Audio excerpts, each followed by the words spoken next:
नमस्कार, मैं दीपक शर्मा और मेरे YouTube मंच पर आपका स्वागत है। दोस्तों, जब समय बुरा चल रहा हो तो अपने दोस्त जो भला करना चाहते हो वो भी बुरा कर बैठते हैं। अब यूं तो मरहूम स्वर्गीय अरुण जेटली साहब मोदी जी के संकट मोचक थे, क्राइसिस मैनेजर थे, ट्रबल शूटर थे। लेकिन अब ये चर्चा हो रही है कि जेटली साहब जाते जाते मोदी जी को इलेक्टोरल बॉन्ड में फंसा गए। अब कोई कह रहा है कि जेटली साहब फंसा गए, लेकिन ये जो दो वकील हैं, कपिल सिब्बल साहब और प्रशांत भूषण, ये दो नामी वकील जो पिटिशनर हैं इलेक्टोरल बॉन्ड में, इनका कह रहा है फंसाना छोड़िए, फंस गए हैं मोदी जी। मोदी जी चंदे के चक्कर में फंस गए, मोदी जी की पार्टी फंस गई है, क्योंकि अब बीजेपी के चंदे का कच्चा छिट्टा देश के सबसे ताकतवर जज, देश के सबसे बड़े जज, chief justice of India Chandrachud साहब की अदालत में रखा जा रहा है। कच्चा चिट्ठा किसने बीजेपी को पैसे दिए, किसने बीजेपी को कब पैसे दिए, किसने बीजेपी को कितने पैसे दिए। और दोस्तों, ये मामला जो है ये 150 हजार करोड़ का नहीं है, 5,000 करोड़ रुपए से ज्यादा का। ये 100 करोड़ रुपए वाला मनीष सिसोदिया और केजरीवाल का चंदा नहीं है, ये 5,000 करोड़ से ज्यादा का चंदा है। अब दोस्तों, असलियत में मोदी जी और अमित शाह यानी गुजरात लॉबी या बीजेपी जो आज की तारीख में गुजरात लॉबी के हाथ में, इसकी असली परेशानी क्या है? परेशानी ये है कि जो पिटिशनर्स हैं, प्रशांत भूषण जैसे लोग या कपिल सिब्बल जैसे लोग या और बाकी वकील और नेता जिन्होंने पिटीशन फाइल की है इलेक्टोरल बॉन्ड में, जो चंद्रचूड़ की अदालत में सुनी गई, इन लोगों का, पिटिशनर्स का ये आरोप है या यूं कहिए ये शक है, उनका ये शक है कि ये जो 5,271 करोड़ रुपए इलेक्टोरल बॉन्ड के जरिए, ये जो सीक्रेट बॉन्ड, गोपनीय बॉन्ड जो बीजेपी के खाते में गया है, इनका शक है ये कि ये अडानी साहब का पैसा हो सकता है। और अडानी साहब की जैसी और जो कंपनियां हैं जिनको समय समय पर भाजपा की सरकारों ने, राज्य सरकारों ने, केंद्र सरकारों ने काम दिए, ये काम के बदले चंदा हो सकता है। अब ये जो कपिल सिब्बल साहब हैं या प्रशांत भूषण जी, इनकी ये भी दलील है कि ये जो पैसा है ये शेल कंपनियों का भी पैसा हो सकता है। यानी जिस तरह से अडानी की कंपनियों में मॉरिशस से पैसा आया या विदेश से पैसा आया, नंबर 2 का पैसा जिसे कहा रहा है शेल कंपनी से, ये गुमनाम कंपनियों का ये पैसा हो सकता है जो बीजेपी के खाते में गया। इस तरह की दलीलें दी जा रही हैं, इस तरह का शक जाहिर किया जा रहा है। यानी आप कह सकते हैं कि बीजेपी के खातों में जो इलेक्टोरल बॉन्ड के जरिए, नंबर 1 के जरिए जो पैसा गया, दरअसल वो नंबर 1 नहीं, वो नंबर 2 का पैसा हो सकता है। अब ये जो रिकॉर्ड है, किसने पैसा दिया, कितना दिया, ये सारा रिकॉर्ड चंद्रचूड़ साहब की मेज पर रखा जा रहा है। और चौंकाने वाली बात कह लीजिए या जो मुश्किल बात कह लीजिए गुजरात लॉबी के लिए, वो ये है कि कपिल सिब्बल तो कपिल सिब्बल, चंद्रचूड़ साहब भी ये मानते हैं कि ये पैसा शेल कंपनीज का हो सकता है। वो बीजेपी की बात नहीं कर रहे, वो कह रहे हैं जो पॉलिटिकल पार्टीज को पैसा जा रहा है ये शेल कंपनी का पैसा हो सकता है, इससे इनकार नहीं किया जा सकता। कौन कह रहा है ये? इस देश का सबसे ताकतवर जज बोल रहा है। और इत्तेफाक देखिए, ये मोदी जी का समय खराब चल रहा है कि ये जो सबसे ताकतवर आदमी है, सबसे ताकतवर जज है, ये ईमानदार भी है। अब दोस्तों, ये जो 3 बड़े नेता हैं बीजेपी के, रूलिंग बीजेपी के, नड्डा साहब जो भाजपा के अध्यक्ष हैं, अमित शाह साहब जो गृह मंत्री हैं, आप कह सकते हैं कि पार्टी यही चलाते हैं, और ये साहब नरेंद्र मोदी नंबर 1 लीडर हैं। ये तीनों नेता जो इस वक्त बीजेपी को चलाते हैं, रन करते हैं, या बीजेपी में जो पैसा आ रहा है उसको खर्च करते हैं, टॉप रिस्पॉन्सिबिलिटी इन्हीं की, यही सब डिसाइड करते हैं।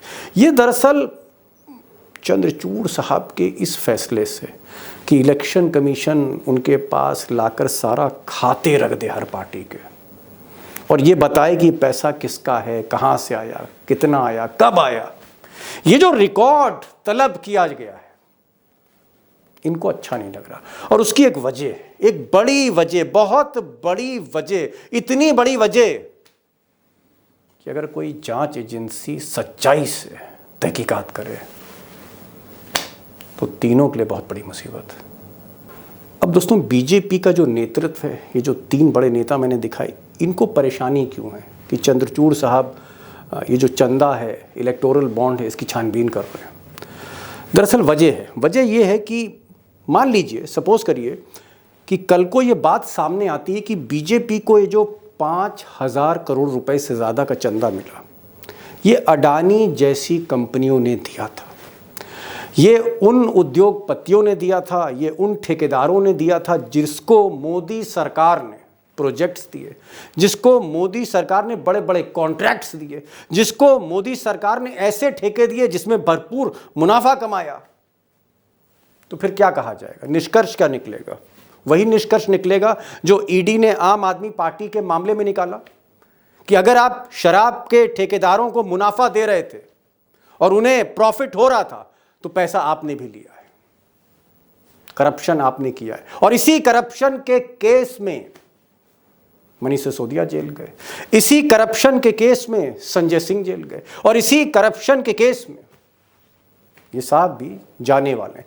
तो अगर कल ये बात सामने आती है अगर कि जो 5,000 करोड़ रुपया है ये उन ठेकेदारों का, या उसमें एक मेजर शेयर उन ठेकेदारों का है जिनको मोदी सरकार के अलग अलग मंत्रालयों ने काम दिए, तो फिर क्या होगा? करप्शन का केस रजिस्टर होगा। तो फिर क्या ईडी भी केस करेगी? क्योंकि अपराध की जांच के पैमाने तो एक ही हैं, वो चाहे आम आदमी पार्टी हो या बीजेपी हो।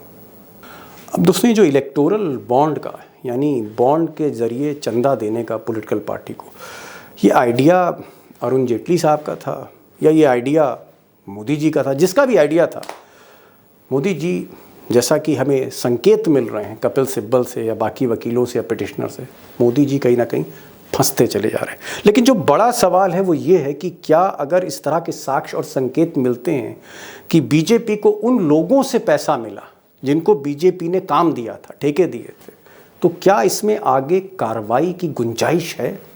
क्या फिर सुप्रीम कोर्ट के चीफ जस्टिस चंद्रचूड़ इसमें कोई आदेश दे सकते हैं, निर्देश दे सकते हैं, या फिर आगे चलकर ये मामला भ्रष्टाचार का उभर कर सामने आता है तो क्या फिर ईडी जांच करेगी? बहुत, मैं कह रहा हूँ, बड़ा सवाल है। अगर 2024 के परिप्रेक्ष्य में आप इसको देखें, एक बहुत ही बड़ा मुद्दा। अगर इलेक्टोरल बॉन्ड की परतें खुली और चंद्रचूड़ जैसे चीफ जस्टिस ने सख्ती दिखाई, तलखी दिखाई, तो एक चीज तय है कि गुजरात लॉबी के लिए एक बहुत बड़ा संकट खड़ा होने जा रहा है ठीक चुनाव से पहले। और मुझे लगता है इस बड़े सवाल पर हम बात करते हैं अशोक वानखेड़े टाइगर से, और बात इसलिए ज़रूरी है क्योंकि टाइगर इस पूरे मामले के भीतर तक तह में अंदर उतर चुके हैं। क्या होने जा रहा, आगे क्या होने जा रहा, आगे की तस्वीर क्या है? चंद्रचूड़ कार्रवाई करेंगे, और अगर कार्रवाई हुई तो मोदी जी का ये जो रथ है 24 से पहले फंस सकता है। टाइगर के पास चलते हैं। मेरा पहला सवाल टाइगर ये है कि क्या अरुण जेटली, मोदी जी के बड़े अभिन्न मित्र, एक टाइम के फ्रेंड, फिलोसफर, गाइड, उनके मित्र ही नहीं, उनके शुभचिंतक भी, लेकिन क्या जाते जाते मरहूम जेटली जी मोदी जी को फंसा गए? दीपक भाई, बुरी तरह से फंसा गए। बुरी तरह से कई बार लोकसभा में जो समर्थन प्राप्त होता है उसका दम, और अपना एक सुप्रीम कोर्ट का बड़ा लॉयर होने का जो तड़का लगा उस दंभ में जी, तो उन्हें लगा कि मैं ऐसा सिस्टम दे रहा हूं, कभी कोई सोच ही नहीं सकता इसके बारे में। उन्हें कभी सोचा ही नहीं था कि चंद्रचूड़ नामक कोई व्यक्ति भी चीफ जस्टिस बन के आएंगे। उन्हें यह नहीं सोचा था कि कई कुछ लोग ऐसे भी आएंगे जो इस देश की लोकतंत्र को सबसे ज्यादा वेटेज देंगे, जो लोगों के अधिकारों की बात करेंगे। जस्टिस पीएम से भी सवाल करेंगे और इलेक्शन कमीशन से भी सवाल करेंगे। पीएम, इलेक्शन कमीशन, पार्लियामेंट, ये सब गौण है संविधान के सामने। संविधान सर्वोपरि। संविधान के कस्टोडियन है चीफ जस्टिस, और इसीलिए मात्र संविधान को नतमस्तक करने से आप संविधान के पूजक नहीं होते, संविधान को पालना होगा। उन्होंने कहा मुझे ताज्जुब लगता है कि क्या इस देश के मतदाताओं को ये जानने का अधिकार नहीं है? ये कैसा कह दिया आपने, जानने का अधिकार नहीं एफिडेविट में? क्यों नहीं है अधिकार? अब सरकार के हाथ पैर फूल गए। Election commission, state bank of India तो क्या है, वो तो नौकर है बेचारे। उनको आदेश आया, पार्लियामेंट ने बिल क्लियर किया, आप ही बेचोगे और आप ही खरीदोगे, तो उन्होंने ठीक है माई बाप, जैसा आपका आदेश, वो उठा कागज दे देंगे। आज उन्होंने ये कहा, मतलब कई जब जजों की आपने बहस सुनी होगी, उसमें उन्होंने भी कहा कि ये इतना कॉन्फिडेंशियल कैसा होता है, क्योंकि कंपनी जब अपने बैलेंस शीट में बताती है कि मैंने इतने इलेक्टोरल बॉन्ड खरीदे हैं, तो एक साइड तो एक्सपोज हो ही जाती है कि इस कंपनी ने खरीदे इलेक्टोरल बॉन्ड 50 करोड़ के, क्योंकि उसने बैलेंस शीट में दिखाए। अब सवाल ये है कि ये 50 करोड़ के जो बॉन्ड है, ये किसको दिए, किसके एवज में दिए? दूसरी बात, क्या ये कंपनी ओवरसीज कंपनी है? क्या ये शेल कंपनी है कि जिनकी बैलेंस शीट, शेल कंपनी मतलब गुमनाम कंपनी, बेनामी कंपनी, गुमनाम बेनामी कंपनीज। और बेनामी कंपनीज तो हमारे यहाँ एक स्टॉक रिप्लाई है। स्टॉक जब सरकार अटकती है, या सरकार का कोई दामाद या सरकार का कोई अपना बेटा अटकता है, उद्योगपति, टाइगर मैं अगर पूछूं, मैं अगर पूछूं कि क्या ये जो 5,000 करोड़ रुपए से ज्यादा, 5,279 ऐसी कुछ करोड़ है, 5,272 5,272 के आसपास, 5,000 मान लेते हैं, 5,000 करोड़ से ज्यादा जो बीजेपी को मिला है, पैसा मिला इलेक्टोरल बॉन्ड से, आपको लगता है कि ये पैसा अडानी जैसे सेठों का हो सकता है, ये पैसा विदेश से आ सकता है, ये पैसा नंबर 2 का हो सकता है, ये पैसा काला धन हो सकता है, ये पैसा बैड मनी हो सकता है? क्या आपको ऐसा लगता है इसीलिए हाथ पैर फूल रहे हैं भाजपा के, इसीलिए मीटिंग दर मीटिंग चल रही है, समझ नहीं आ रहा क्या करें, क्योंकि सब कुछ लिफाफे में देना है, हिसाब किताब। जिस खाते को उनको भरोसा था कि ये खाता खोला ही नहीं जाएगा, जेटली साहब ने तो सीक्रेट बताया था कि साहब ये सब कुछ सीक्रेट रखा जाएगा, चंद्रचूड़ कह रहे हैं कि भाई कोई सीक्रेसी नहीं, इसको हमारे सामने पेश करिए, हिसाब लाइए, बही खाता लाइए। भाजपा के अंदर पिछले 2-3 दिन से जो लगातार मीटिंग टॉप लेवल पे हो रही, गुजरात लॉबी कर रही, बीजेपी में घबराहट क्यों है? दो बातें हैं दीपक जी, मैं बहुत ही लेमैन, सर्वसाधारण भारत का नागरिक होने के नाते बोल रहा हूं, पत्रकार और विश्लेषक के नाते भी नहीं जी। यदि भाजपा को यह पता है कि ये पैसा लीगल कंपनियों से आया है, तो भाजपा को जरा भी शर्म नहीं लगनी चाहिए थी नाम उजागर करने। सर्वोच्च न्यायालय जब पूछ रही थी और एफिडेविट मांग रही थी, सरकार एफिडेविट दे, लेकिन भाजपा यदि कहती कि भाई बाकी पॉलिटिकल पार्टीज करे ना करे, हम बताते हैं कि ये 5,000 सवा 5,000 करोड़ कहां से आए, हम बता रहे हैं आपको, उसमें क्या है, तो नियत साफ लगती है। अब मुझे लगता है, क्या जिन शेल कंपनियों ने अडानी जी के यहां पैसा लगाया, जिनके ओवरसीज ऑफिस है, जहां ईडी कह रही है कि वो ओवरसीज है, हमको उसका ट्रेंड नहीं मिल रहा है, सेबी कह रही है कि दूसरे देशों में कंपनियां हमको ट्रेंड नहीं मिल रहा है, क्या उन कंपनियों का पैसा है, उन कंपनियों से रूट हुआ? क्या ये चाइना की कंपनियों को जो बड़े बड़े इंपोर्ट हो रहे हैं और बड़े बड़े काम मिल रहे थे, क्या वो चाइनीज कंपनी का है? क्या ये ड्रग मनी है? क्या ये हथियार जो देश खरीदता है उसमें जो किकबैक होता है उसका तो रूट आउट होके नहीं आता? ये सवाल मैं आरोप नहीं लगा रहा हूं, मैं फिर से रेखांकित कर रहा हूं, मन में जिज्ञासा हो रही, मन में मतलब शंका हो रही। सवाल है क्योंकि आज आपके पॉकेट में 50 रुपए है, मैंने कहा कि आपके पॉकेट में 50 रुपए और आप पॉकेट पकड़ के बैठे हैं, बता ही नहीं रहे कितने पैसे। आप बोल सकते हैं कि ये 50 रुपए अशोक जी, और ये मैंने अभी 100 रुपए थे खुले किए, 50 ऑटो को दिए, 50 मेरे पास है, ये प्रामाणिकता है। लेकिन आप बोलते कि आपको किसने अधिकार दिया मेरे पॉकेट में झांकने का, ये मेरा निजी काम है, नहीं बताऊंगा, मैं पॉकेट ऐसे करके दबा लूं, ऐसे करके पकड़ लूं पॉकेट, तो फिर मैं कहूंगा कि क्या आपने अडानी से पैसा लिया है, क्या आपने बीजेपी से पैसा लिया है, क्या कांग्रेस से पैसा ले रहे हो? फिर आपके पॉकेट में तो हो सकता है 2 लाख रुपए हो, झूठ बोल रहे हो आप। ये सारे प्रश्न मेरे तब उठते हैं जब आप प्रामाणिकता नहीं दिखाते, आप भ्रष्टाचार की लड़ाई लड़ने की बात करते हैं, आप भ्रष्टाचारी मेरे भरोस में बैठ गया तो उसकी तपिश से पिघल जाएगा, ये बात करते हैं। फिर आप इतने प्रामाणिक है, महामहिम, आप दूध के धुले हैं, तो आप बताइए ना। चलो मैं आज मानता हूं कि इस देश के सारे राजनीतिक दल करप्ट है भाजपा को छोड़ के, लेकिन भाजपा अपनी ईमानदारी दिखाए, अपने 5,000 करोड़ की लिस्ट बताए, कल पेपर में विज्ञापन दे दे एक पूरा फुल पेज। पैसों की कमी नहीं है, इन धन्ना सेठों ने हमको पैसा दिया। अब मैं आता हूं, आपको मेजर फंसी कहां है पार्टियां, हवा टाइट क्यों है? दिल्ली में शराब कांड क्या कहता है? शराब नीति बदलने से 14 ठेकेदारों को, होलसेलर को प्रॉफिट हुआ, उसमें 338 करोड़ का प्रॉफिट हुआ। क्या उसमें से 100 करोड़ रुपए इन्होंने रिश्वत खाए करके पार्टी के सारे लोग आज जेल में हैं? पार्टी का सुप्रीमो और पार्टी के मुख्यमंत्री रडार पे हैं। कल यदि ये पैसा उन कंपनियों का आया जिन कंपनियों को सरकार ने माल बेचा है, जिस कंपनियों के लिए सरकार ने कानून बदले हैं, जिस कंपनियों के लिए सरकार ने बेल आउट किया है, तो क्या फिर ये कैश फॉर डील्स था? इसी तर्ज पे फिर क्या बाकी लोग भी जेल जाएंगे? गुजरात लॉबी भी जेल जाएगी, ये कहना चाह रहे हैं? फिर तो एक एक डील आएगा कि आपको इस इलेक्टोरल बॉन्ड तब मिला जब आपने वो टेंडर उसको दिया। बीजेपी को अडानी जी ने तब पैसा दिया जब आपने धारा भी दिया। मैं उदाहरण के तौर पे बता रहा हूं, आरोप नहीं लगा रहा हूं। समझ गया। ये जब सारा मैच होगा तो सर हमाम में सब नंगे हैं।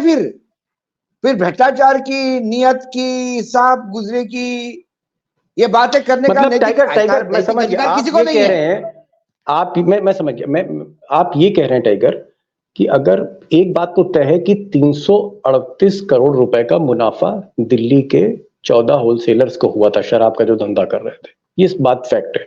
अब ये 338 करोड़ रुपए में से 100 करोड़ आम आदमी पार्टी को चंदे में दिए, नहीं दिए, इसका कोई प्रमाण नहीं, लेकिन एक चीज है, उनको प्रॉफिट हुआ और ईडी ने कहा कि साहब ये प्रॉफिट आपने इनको दिया है।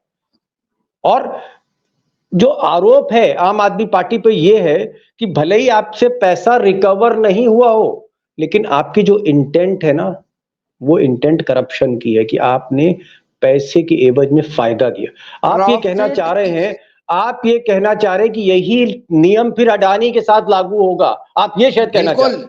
मैं और आरोप लगा रहा हूं, मैं और बात कर रहा हूं आगे की। सर दीपक भाई, प्रॉफिट इज नॉट अ सिन। मुनाफा कमाना पाप नहीं है। उन 14 कंपनियों ने नई नीति का फायदा उठाते हुए 338 करोड़ रुपए कमाया, उनकी बिजनेस नीति है। क्या एल&टी ने ये जो सेंट्रल विस्टा बनाया, नई पार्लियामेंट बनाई, या टाटा ने, क्या इस एक घाटे का सौदा किया या इसमें प्रॉफिट कमाया? और एल&टी तो प्रॉफिट कमा के ही काम करेगी, क्योंकि कंपनी चलानी होती है, शेयर होल्डर को पैसा देना होता है, they are answerable to shareholder. जी, यदि उन्होंने प्रॉफिट कमाया होगा तो क्या वो पाप हो गया?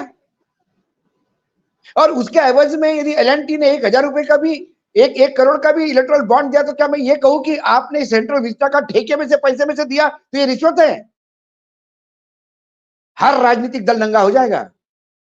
चंद्रचूड़ जी ने ऐसा गेम बजाया है, बस एक विनती है, ये जो अभी टिप्पणियां हो रही है, ये ऑपरेटिव जजमेंट में आना चाहिए। जी, टिप्पणियों तक सीमित नहीं रहना चाहिए, यही अपेक्षा है न्यायपालिका से। लेकिन आपको लगता है टाइगर, एक चीज ये भी हाइपोथेटिकल सवाल है, क्योंकि मन में शंका हो रही है कि भाई बीजेपी जिस तरह से चुप है इलेक्टोरल बॉन्ड पे, और जिस तरह से सरकारी वकील तुषार मेहता बार बार कह रहे थे नहीं साहब ये गलत पैसा नहीं है साहब, ऐसा मत सोचिए, है ना, हम तो चाहते हैं कि इलेक्शन की व्यवस्था ठीक हो।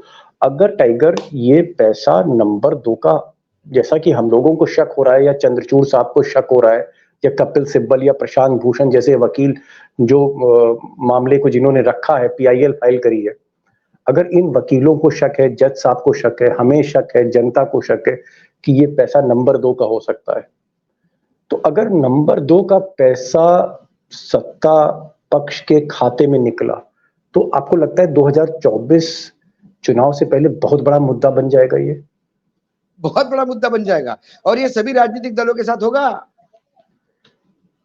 बाकी राजनीतिक क्षेत्रीय दलों को जो पैसा मिला है उसमें भी खेल होगा, क्योंकि 9,000 करोड़ में से 5,000 सवा 5,000 करोड़ बीजेपी को मिला केंद्र में, बाकी क्षेत्रीय दलों को मिला, कांग्रेस को तो कुछ भी नहीं मिला, नहीं के बराबर जिनकी राज्य सरकारें थी।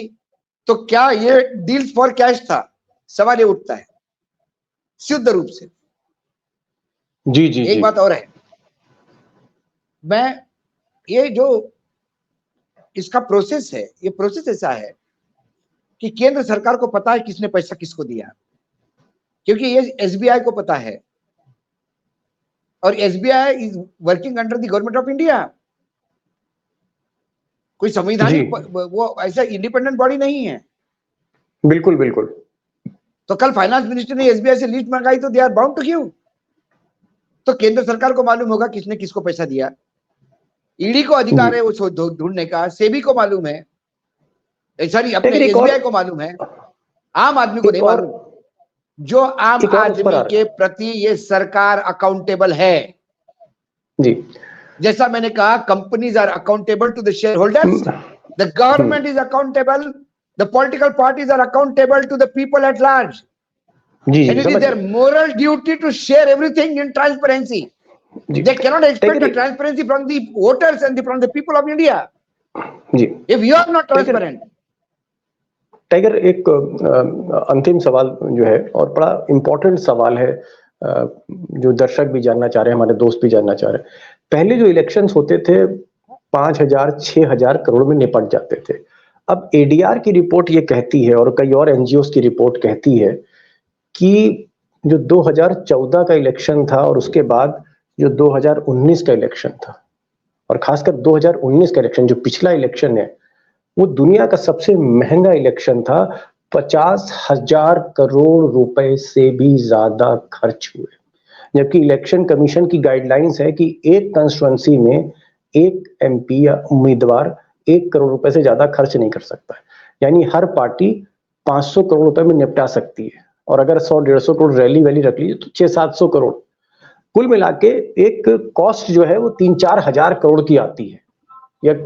लेकिन ये 10 गुना बड़ी। आपको लगता है कि जब से गुजरात लॉबी आई है, इलेक्शन महंगा कर दिया है, विपक्ष की कमर तोड़ दी है, इतना महंगा इलेक्शन ने रेट इतने बढ़ा दिए हैं रिश्वत देने के, पैसा देने के, कि मतलब इनसे कोई लड़ नहीं सकता आज की तारीख में, जहां तक पैसे का मामला है।